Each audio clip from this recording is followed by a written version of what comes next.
I know what you must be thinking. Wow, what a beautiful spot to film. I see why you keep choosing it. And the truth is, I'm filming a bunch of these videos all in a row.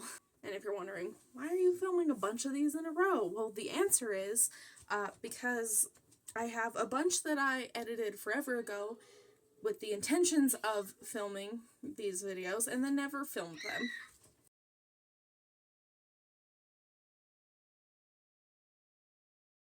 Okay, so I'm not going to bother with an introduction. I literally started doing my introduction again, even though I've ended that forever ago, because I keep watching these videos and editing these videos, and I used to do it very consistently. So I'm working really hard to not do my introduction. I don't think it's necessary. I think it kind of throws it all off, honestly. So, yeah, I'm trying very hard to not do it, because it's like ingrained in my brain now from just watching me do it so many times. But this is the truth behind why we moved. Because that video is like almost nothing but lies. There are some things that were true in it. Like the narcissist, his last check was being withheld from him. Like that is true. But like a lot of the reasons were very inaccurate. So instead of just like talking about things that happen in the video per se, I am going to mainly discuss what actually happened. And then you can go and watch the other video to see what lies I was telling for him. So the real story is the narcissist was working at Walmart, and he up and decided to quit one day. Now, for a while, I did think that he was using sick pay. I did assume that. And then a month went by, and he still never went back. He was just sitting around playing video games all day long, ignoring his son and I in this one-bedroom apartment. I don't know how he managed to do that, but it was like constantly just stuck in there. Stuck in his video games the entire time. And it got to a point where he eventually went back in, and I don't know what the conversation actually was, but he was like, they fired me. And I was like,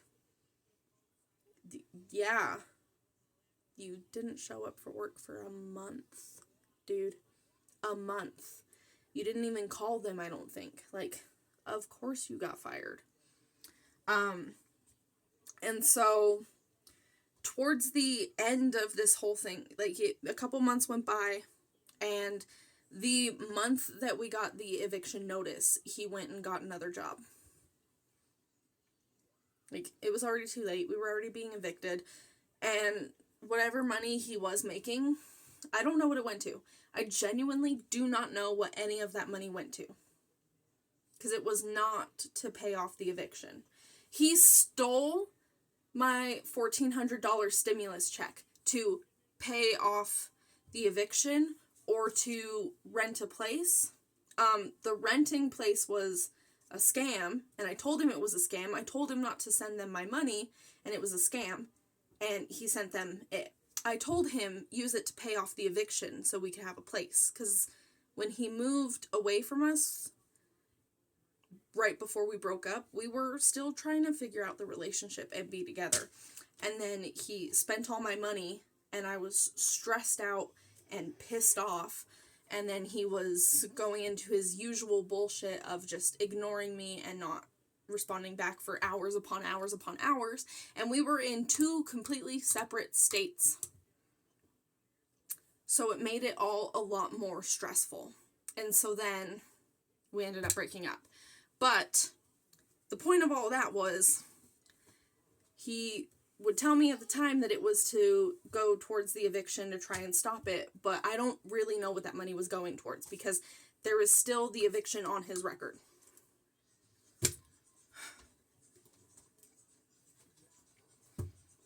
And then he wasted my money and gave it to a scam artist, which I'm pretty sure he did, because he didn't want me to have any money before he left us. Like, he took all my clothes, all my makeup, all of the boys' toys, all of my baby stuff. Like, he took my breast pump with him and then broke up with me a month later. It was just like a fun little side story for you. Yeah, so he didn't start work again until we had already received the eviction notice, so we were losing the place regardless. Like, hey, it's okay! Hey, if the game is making you frustrated, maybe it's time to take a break. When we moved in with the woman that he calls mom. It's not his actual mother.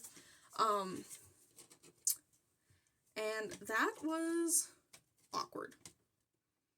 Like, very, very, very awkward. And I decided to start with these videos because this one is the video that happens before the worst day of my life. But yeah, here's the thing about the narcissist. He would do this job thing consistently. He would just up and quit for months on end, and then use it as, like, make it to where we would lose our place, or he would make whoever we were renting from very angry, or just get into constant arguments all the time and say, I can't do this anymore, we need to move. And I would support him the whole way through it and be like, yeah, I totally get that, that makes sense, like, everybody else sucks. You got it. When in reality, he was making it so uncomfortable for us to live anywhere, or was not paying rent, or was arguing with landlords, so we were constantly moving. In my son's first year of life, we lived in 8 different places. And then, this is another funny little side note, but when I filed court paperwork to fight for full custody, one of the things that some of his family and friends told me he was complaining about was that I only listed my family for where we lived. First off, they were the only addresses I knew. Second of all, they were the only places we lived within the time frame that the paperwork asked for. Third of all, they gave me 4 spaces. We lived in 3 different places with my family and stuff like that, that I could remember and that I wrote out on the paperwork. So there was 1 spot left, and I couldn't write down 8 different places within that 1 spot. We moved so much, we were so unstable the entire time that we were stuck with him, that I couldn't even put all the places down on a court document.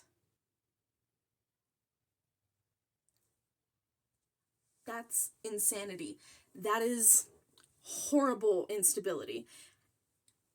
And it's all because he doesn't know how to get along with people. He doesn't know how to be a decent human being. He doesn't know how to not argue with people. He doesn't know how to follow rules like paying your rent. He doesn't know how to prioritize things that actually require prioritizing, like paying your rent. So we had to move in with the woman that he calls mother. And, well, I'll get into all of that stuff in the next video, obviously. It was so much. It was so much crap all the time. And then, looking at that video, watching that video, looking at how I'm responding to everything and how I'm talking and stuff, like, I am not that person. I don't even know who that person is in that video. Like, it's not me. Watching me say things that I didn't even believe as they were coming out of my mouth, you could tell, first of all. Second of all, that's not even close to my energy at all. It was just a weird thing to watch. It was a weird thing to witness because it's so not me. It's weird when you're watching a video of yourself, but yourself is literally a stranger. There's also a bit in there that I actually kind of found funny. And that was, at one point, I said, I don't have a computer to edit any of my stuff on. I don't know where the narcissist was. Like, he was hanging out with friends and ignoring my existence. Like, he could have also been at work. It was usually one of the two. But, like, his computer was right across from me in the closet. I could see it past my camera filming that. But I was like, I don't have a computer to edit on. No, I just wasn't allowed to use his computer for any reason. That's because of everything that was in his search history. Because we had a rule about his excessive corn use. And I was like, dude, you need to knock it off. Like, it's ridiculous. You should not be watching it 20 to 30 times a day. Like, that's a problem. That's problematic. It's problematic to compare me to those women. Like, a lot of it was problematic. And so he had to hide it. So I wasn't allowed on his computer. Which is also funny because he had my Facebook login and stuff on the computer. But that was just so that way he could keep tabs on what I was telling everybody and make sure that I wasn't saying things that I wasn't supposed to. I wasn't allowed to have privacy. And then he'd complain when I tried to pull the same shit and say that he wasn't allowed to have privacy.